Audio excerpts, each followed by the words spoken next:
امریکی صدر Donald Trump اور یوکرینی صدر زیلنسکی کے درمیان وائٹ ہاؤس میں ہونے والی ملاقات شدید تنازع کا شکار ہو گئی۔ دونوں رہنماؤں نے روس کے ساتھ جاری جنگ پر ایک دوسرے پر سخت الزامات عائد کیے ہیں اور یوں یہ ملاقات تلخ کلامی میں بدل گئی۔ صدر ٹرمپ نے صدر زیلنسکی سے کہا، آپ یہ جنگ نہیں جیت سکتے، لیکن ہماری وجہ سے آپ اس جنگ سے نکل سکتے ضرور ہیں۔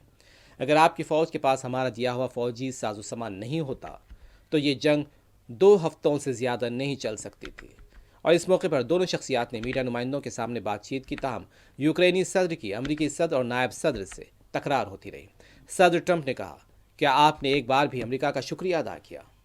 زیلنسکی نے امریکہ سے روس کے خلاف مزید حمایت کی درخواست کی، تاہم صدر ٹرمپ اور نائب صدر جے ڈی وینس نے ان پر امریکہ کی بے حرمتی کا الزام لگایا اور کہا کہ آپ تیسری جنگ کا خطرہ مول رہے ہیں، یعنی تیسری جنگ عظیم کا خطرہ مول رہے ہیں۔ ملاقات کے دوران یوکرینی صدر اور امریکی صدر کی بات کا جواب دینے کی کوشش کرتے ہیں، لیکن ٹرمپ نے یوکرینی صدر کو بولنے نہیں دیا۔